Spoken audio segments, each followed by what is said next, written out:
This track is also still pretty nice.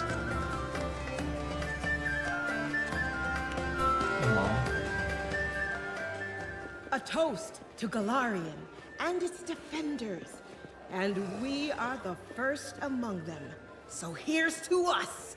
Also, interesting question. What does Camellia do in this May their DLC? heads always be paid for with coin. Or what would she not do? Gratitude. Hey, can I get a drink too? Maybe some juice and cookies? Or milk and cookies? Better combination than juice and cookies. The festive moment has been captured. You'll find it in the screenshots folder. Okay. Wait, what? A well-deserved party is failed? What?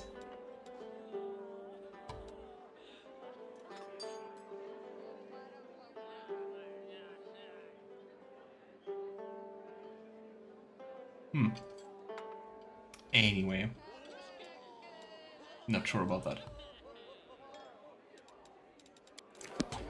Alright, so what can we still do? Dawn is only a few hours away.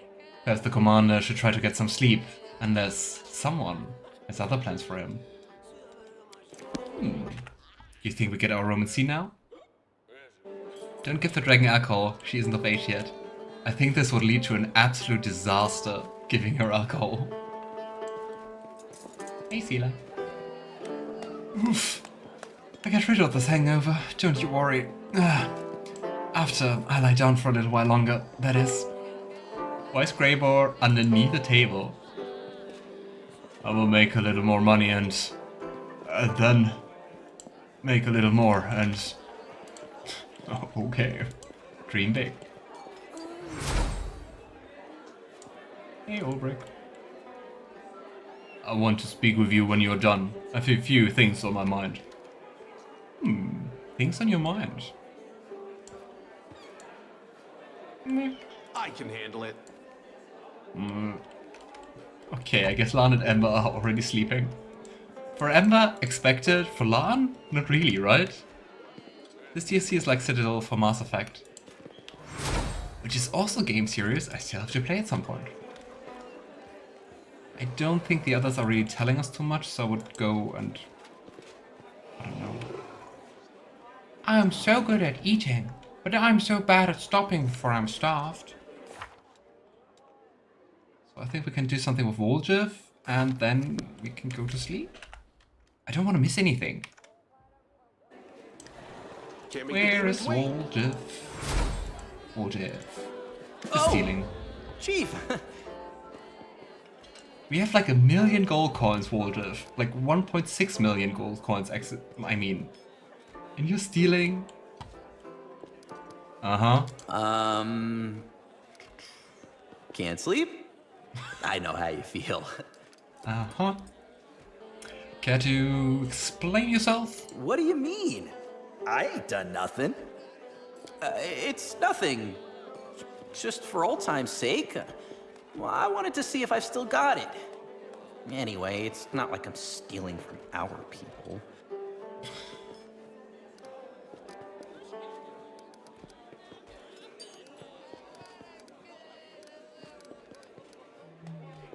You know, the folk in this tavern is also our people. Well, but it's not like they're our people, right? Besides, they barely have anything worth stealing. Maybe they won't notice anything is missing? You know, that's none of our business. Beautiful. Do go on. I would have expected Nenio to already sleep. Woljif voice actor is so good. Really? And Regill is also already sleeping. Of course. Efficient. In general, Woljif was such a great character. Or still is, I guess. I have a question. How does Pharasma know whether to judge a soul, if there's a chance it may be resurrected in the future? That is such a good question. Because, I mean, when the soul moves on, it can't be resurrected anymore, right? So, is there like a waiting period, or...? I'm immortal now, and this question greatly worries me. I want to appear before Pharasma after I have atoned for all my sins. The answer to this question lies in the realm of faith, not understanding. You just need to believe in divine wisdom. Pharasma has existed for eternity. It will exist for just as long. She surely knows how to judge souls much better than we do. But why? Regill. Sosiel. Wait, what? My interest is purely personal. I could bribe the High Priest of Pharasma by donating a small fortune. In exchange, he would whisper to Pharasma to leave my soul alone until I am resurrected. Talk to Regill, he has a funny line. Alright, we're going to do that. If I were Pharasma, I would categorize all souls, then set a waiting period for resurrection in direct proportion to their usefulness to Golarion. That's likely what she did.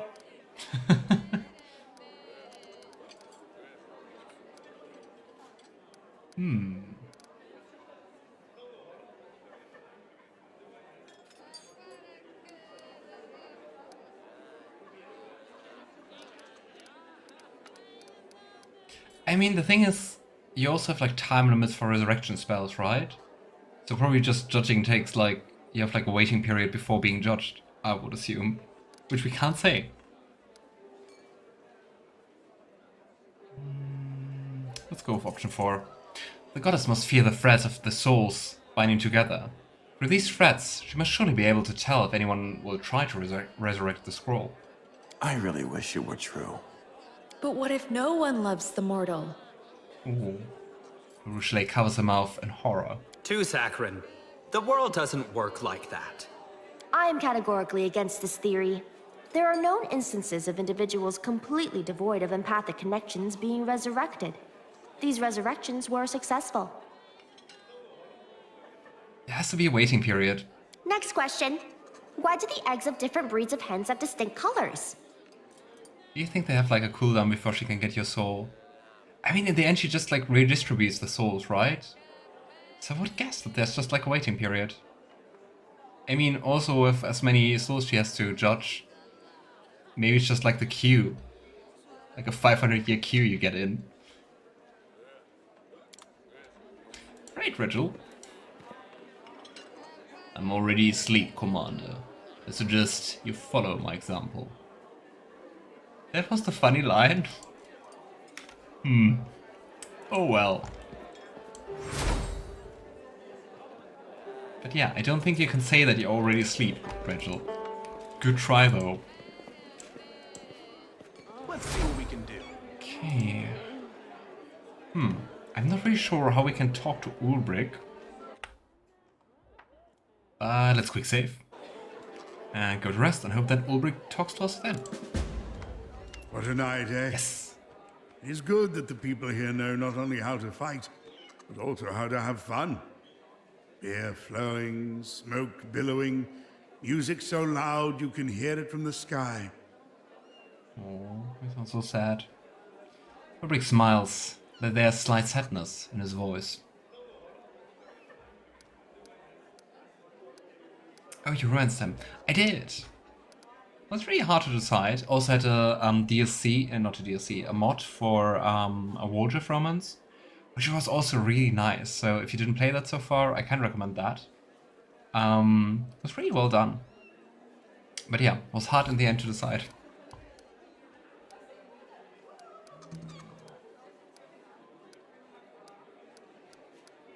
The locals certainly know how to enjoy themselves, but they can hardly match you.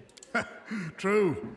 Except, you know, fun is fun, but cities are not my thing. This place is noisy, smoky, and dirty. The people are as cheerful and friendly as you like, but they're all strangers. I was waiting all day for some nasty trick to be pulled, and I was proved right. Oh. So, what I'm trying to say is, do you want to get out of here and go somewhere a little quieter? Aww. Where the air is fresher and we can be on our own? Another flight on the Griffin? Other folks hanging about?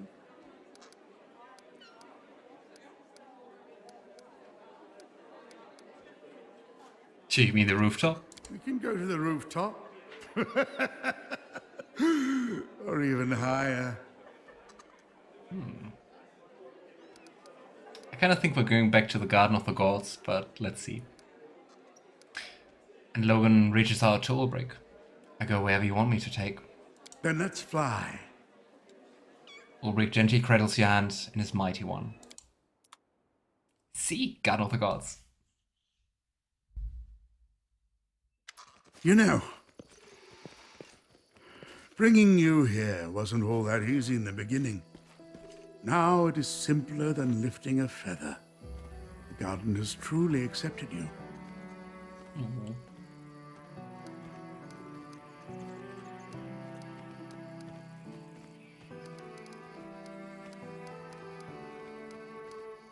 The garden has accepted me. I think it is because you have accepted me. That is certainly true. Ulbrig smiles warmly and nods. A glint in the grass nearby draws your attention. Ulbrig follows your gaze, bends down, and whistles in surprise. He picks up a handful of gold game pieces from the ground and shows them to you. Will you look at that? This is a good sign. You cannot even imagine what a great omen this is. What? In the old days, before everything was turned upside down, we used these pieces to play a game. Then they went missing. A lot of people thought it spelled bad luck for us all. If only we'd known what fate had in store. And now you and I have found them again. This is a very good sign. I'm telling you. Oh. I have an idea. This stroke of luck should be celebrated. Why don't you and I play a game or two? For old time's sake. Looking at my Romans and Rogue Trader, maybe my type 4 Owlcat romances of those you play games with. Because I mean, Heinrich also always plays, what was it called? Warhammer chess game thingy with you. Regicide? I don't know.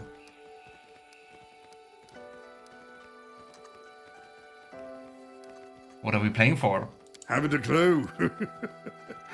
There is nothing I can bet. I'm already all yours. I guess we'll be playing just for the fun of it. Let's play. Excellent. So, about the rules. The first things first. Look, each piece has two sides, a swordsman and a plowman. Each turn you may flip some of your pieces.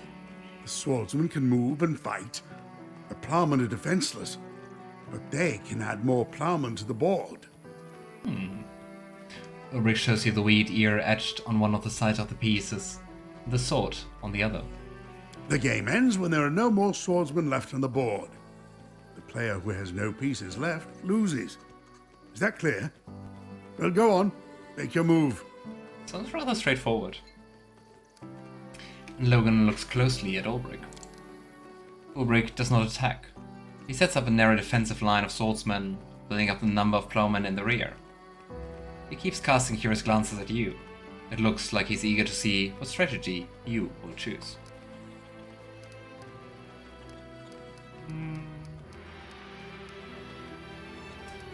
With Logan being all impulsive, he would definitely go and play aggressively and offensively. You find a vulnerable spot in Ulbrig's defense, break through to the rear, and start destroying his plowmen. Victory seems close, but your swordsmen are dwindling. The remaining plowmen cannot provide enough reinforcements for you to succeed. Ulbrig would rather look at you, not the board. He follows the movements of your fingers, then gazes into your eyes with a mysterious half-smile. You fear that he wishes to tell you something, but his lips remain sealed. And suddenly you realize why he was so eager to play with you. The silent movement of the pieces is a conversation. Each move is a gentle message in a language you're only now starting to understand. It's like a rather intimate game to play. At least how we are playing it. And Logan looks closely at Ulbrig. There's sadness in Ulbrig's gaze, as if he has been watching a real battle instead of a board game, with real people perishing instead of game pieces. Oh. Yeah. Truly not much left of Sarkorian.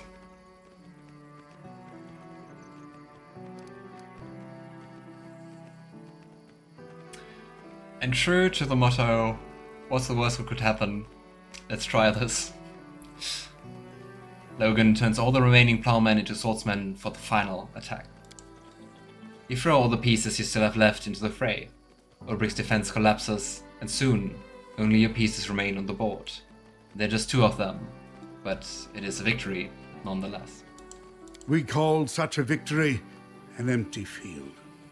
Ulbrig's head shakes his Congratulations, head. you won. What is the point of triumph if the reward is a wasteland where ravens circle above the dead? We held this strategy in full regard. Nobody wanted to be saddled with the empty field as their moniker. A victory is a victory. You're an excellent strategist if you manage to defeat me despite picking up the pieces for the first time. Except you haven't figured out this game's secret yet. Shall we play a game? There's a secret? What secret? I'm not telling. You'll have to play again if you want to discover it. Let's have another round. I'm curious. Ulbrig sets up the pieces and gestures for you to make a move. He's carefully watching you, waiting for something. I kind of feel like we're just repeating the whole thing again, right? Let's look closely at Ulbrig again.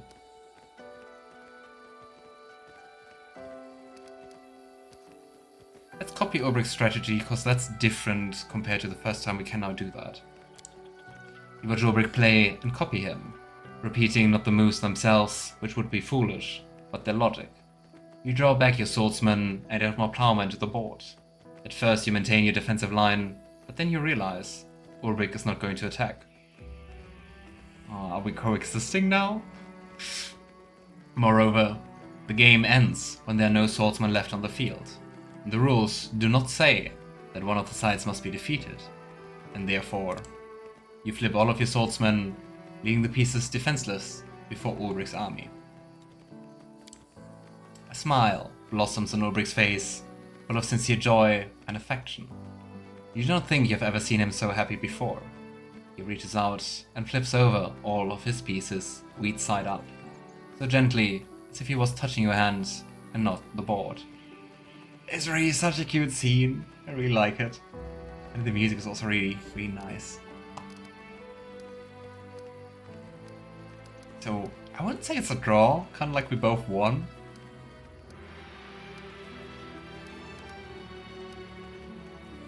Is this the game secret that you mentioned? It is. You can wage war in this game, and most players take it for granted. It does not occur to many people that fighting is not obligatory. You see, I felt like a lone piece on the board from the moment I woke up. Not a single familiar soul. Enemies all around. Wanting to be a plowman, but not being able to. Because I had to fight. It was torture. Until we became close. That is really so cute. Oh boy. Ulbrig words resonate achingly within your soul. The path of a mythical hero could have been a very lonely one. There were so many times you could have frightened away, driven away, ruined everyone you cared about. It is a miracle you did not turn to the same lonely piece on the board. Also makes me remember the scene of Ulbrig after coming back from Illusionera, where he, well, kind of loses it for a moment, knowing the origins of us and our powers.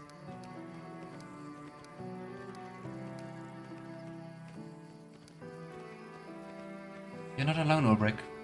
You know this. I do now, but it took me a while to understand it fully. My brother... The traitor we put down believed that loneliness was a strength. Do you remember him boasting he would always beat me because my kin is where I'm most vulnerable? He was not wrong, but only in part. He lost in the end because that vulnerability is what makes us strong. You look into Ulbrig's eyes and feel overwhelmed with tenderness and power. This is something far greater than just mutual understanding. He, you, the guardian of the gods, right now, you are one. You are the deities of this tiny world.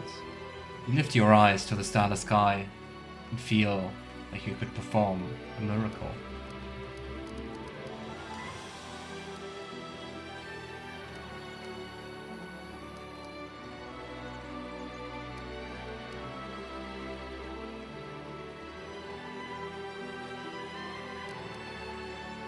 I knew right away that this game meant something special to you. This game has a secret language all its own. Those who understand it can negotiate, bargain, and argue without saying a word. Or even confess their love. Oh. Was the traitor what you called an empty field? Yes, exactly. A lone game piece clutching a sword in the middle of the field. Not a single plowman behind him. No past, no future. Nothing but death wherever he goes. Kinda Ulbrig's past, right? Logan tosses the game pieces in the sky so that they become stars. Sounds really beautiful. Oh, now isn't that something? Ulbrig's jaw drops as he watches the game piece slowly rise ever higher and bloom to stars of gold. Oh, that was so cute. Really nice, really wholesome. Just for that, it was really worth it to play this DLC. I think we're at the end. A Dance of Masks. The festival in Kenabres is over. And now it also explains why a Dance of Masks. Because in the game I was like, why masks? I don't see any mask here. But yeah, there's Miran. The festival in Kenabres is over. The fanfare and fireworks may have died down, but the people's love and admiration for the commander will never fade. After all, the commander is more than just a hero to those who dwell in Golarion. He is a deity incarnate. Yeah, and I think that was the DLC. Oh gosh, look at our morale. Anyway, I think it was really cool. Bit lengthy in the beginning, but especially the Roman scene was really worth it. I like Rasmiran was like a cool approach for a very shady, evil god. And yeah, I hope you had as much fun as I had. Don't worry, we're going to play on stream a different game. Just going back to Dragon Age. But yeah, at least let's close the chapter here for Pathfinder again. If you want to watch more Pathfinder, you can see a whole Let's Play on YouTube on my channel. And yeah, hope you enjoyed going back to the game. I did, certainly. So yeah, until next time.